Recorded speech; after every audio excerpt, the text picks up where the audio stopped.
You've probably seen a lot of the ghost hunting channels here on YouTube, and probably even some of the ghost hunting shows that are on TV. Do you ever think about the equipment that these paranormal investigators use when they're out doing their paranormal investigation? Hi, welcome to KNC Paranormal. My name's Calvin, and tonight I'm going to show you the equipment that Kim and I use when we're out doing our investigations. We'll start off kind of simple. One of the first things that we use, we use a digital voice recorder. Just a simple digital voice recorder. There's nothing fancy about this little guy. This is for collecting our electronic voice phenomenon, or EVPs. As a matter of fact, when Kim and I both started investigating the paranormal, this was all we had. And as a matter of fact, it was exactly these. We have two of these, and these are the same ones that we've been using for years now. They work great. There's no use in trying to upgrade them. As you can see, they're just simple little voice recorders. The next thing that we use is the K2 meter. Now, everybody's probably familiar with the K2 meter. You turn it on, it'll light up, it'll does like a self-calibration, and then it's ready to go. So the K2 meter is used to detect EMF, or electromagnetic fields. Now, anything electrical gives off EMF. Anything from your light sockets, your TVs, your lamps, even your cell phone can give off EMF. So if you're ever using one of these and you've got your cell phone and it gets too close to it, it's liable to set it off. I don't know if this is going to set it off or not. It doesn't look like it's going to right now. Yeah, there it goes. So you got to be careful when you're using these guys, especially if you got your phone with you. You want to set your phone into airplane mode, or keep it as far away as possible away from your EMF detector. Otherwise, instead of talking to a spirit, you might be talking to your phone. Another piece of equipment that we use is the REM Pod. Now the REM Pod, what it does is it generates an EMF field around it. When you turn it on, let me get it turned on here. It generates an EMF field around it. And when anything gets close and it breaks that field, it'll let you know by going off. This lets you know if there's anything that you may not be able to see breaking that field. It also can be used to detect temperature changes. I don't really particularly like the temperature change if you're going to use one of these outside, especially if you're investigating someplace where, like during the winter time. Because you could get a cold breeze that's liable to set off and give you a false indication of a temperature change. Now, if you're using it, say inside in a closed environment, and you get a temperature reading, there could be something there. Also with this guy, you can actually set the range on it.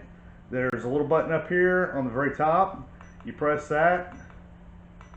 I believe that's the range. Let me look here. Yeah. Yep, the range. And, well, there we go.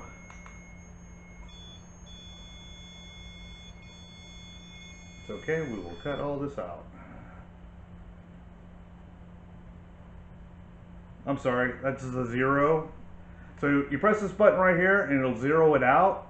The next button over, right here next to it in the middle, is a range. So it's got 5 different settings. So you have close range, and then you can also set it to farther range, which makes it a little more sensitive. So if anything doesn't have to get as close to it to set it off. And then again, you have your temperature. Now there's a little red button on the bottom of it you have to press to set your temperature, or to turn your temperature on, so that it's actually measuring temperature. To record our video, we just use simple handheld little recorders.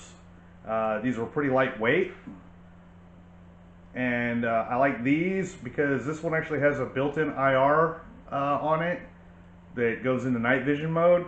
However, the only problem with this guy with its IR is it can only see maybe 2-3 feet out in front of it. So therefore we have to get IR lights to attach to them. So this is the IR light. It's just a small little light, goes right on the top, screws down, and we're ready to go.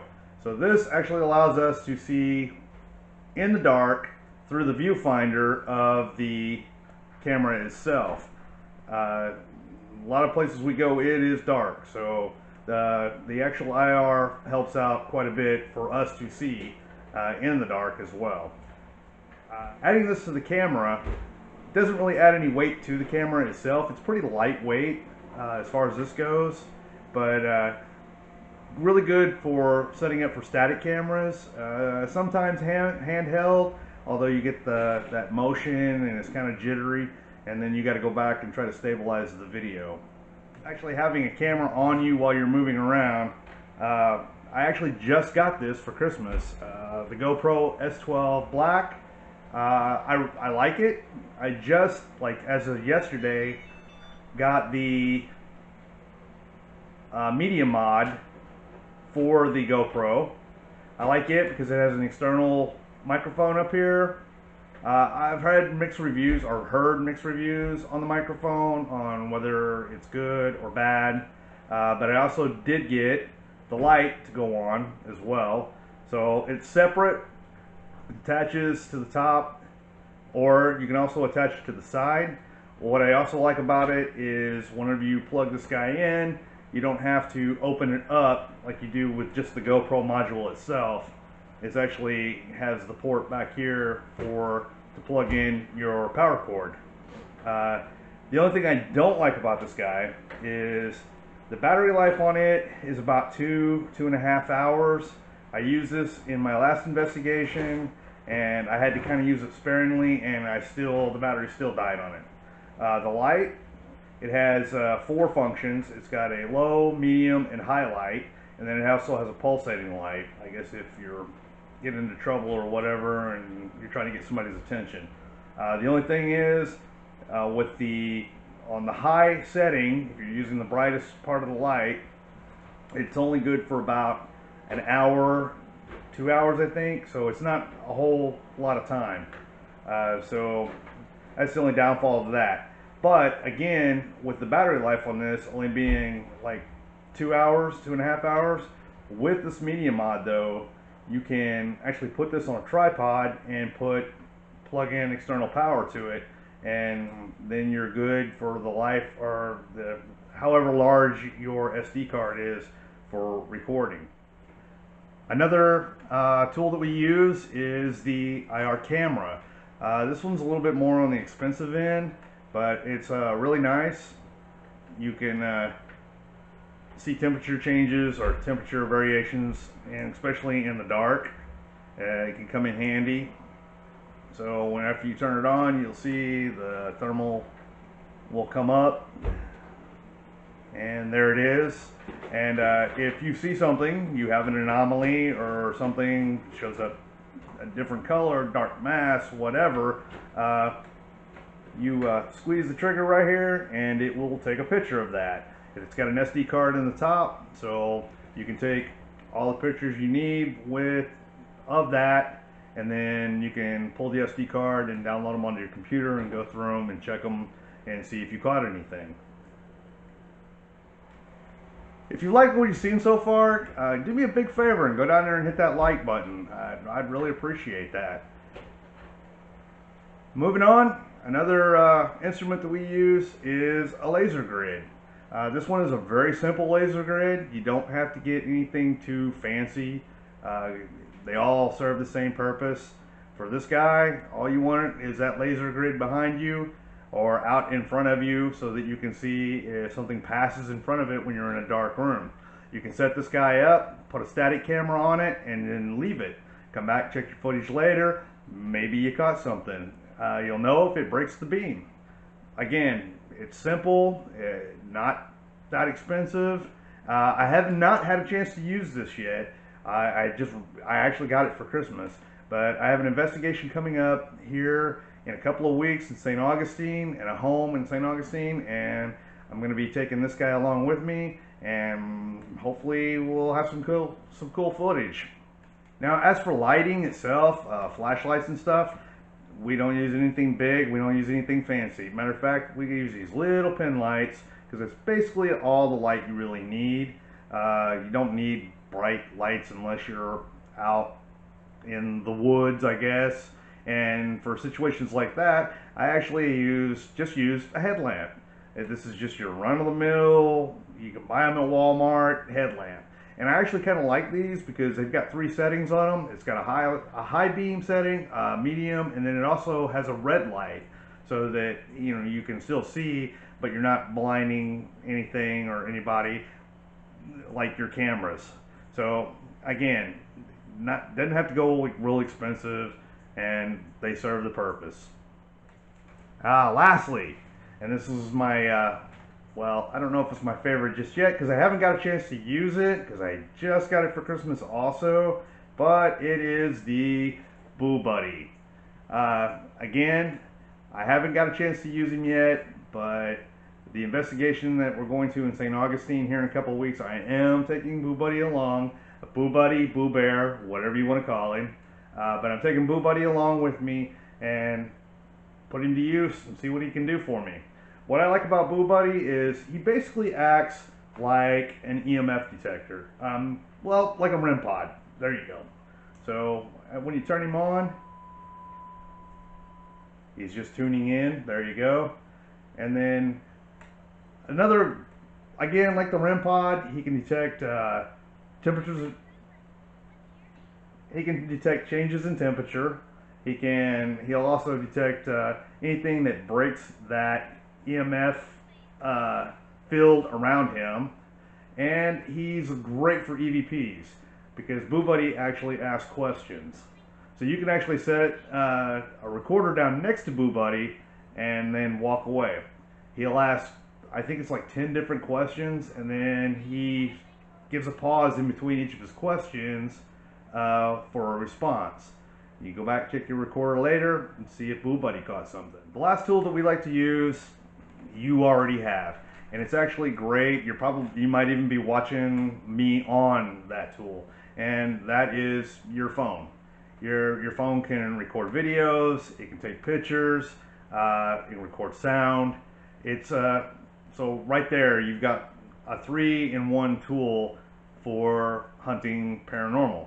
Also, out there are apps that you can get to put on your phone that work.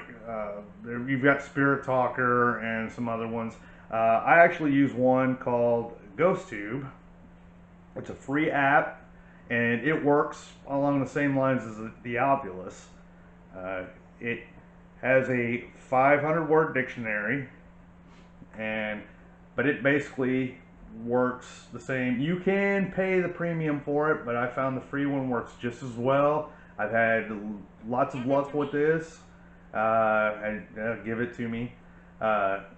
It works in the same, like I said, the same principles as the Oculus. Much cheaper, which is really good when all this is coming out of my pocket. So free is good. Like I said, I haven't had any problems with this. It's a cool little app. The only thing free. So with free, you're gonna get ads, but the ads they're not bad. It's not gonna disrupt your ambiance of your ghost hunt. Usually, it's just a little picture that pops up. You hit the X and it's gone, and you just keep right on pressing. And along with GhostTube, there's also the GhostTube SLS, which works the same as a regular SLS camera, but again, it's free, so free is good. I haven't used this one too much. I used it in a couple of investigations a while ago. It works. So again, you take it with a grain of salt. It is a free program, so you will get advertisements every once in a while. And then lastly with that, there is GhostTube Vox, which works along the same lines as a it works along the same lines as your spirit portal. You'll hear sounds come through kind of the same way. But all three of those, they're all, if you just go to the App Store, Ghost Tube, they'll all three pop up. Like I said, they're pretty cool. I like them. Well, that's about all the equipment that we use right now. Again, we're doing what we can with what we got. This stuff can be expensive if you let it, but you can get the same results with this type of equipment. If you have any questions whatsoever about what equipment we have, where we got the equipment, how much we paid for it, leave a comment and I will get back with you. Also, reminder, our investigation videos drop every Sunday at 5 o'clock. And so our next one is coming up this Sunday. So be on the lookout for that. Thank you, and we'll see you in the next investigation.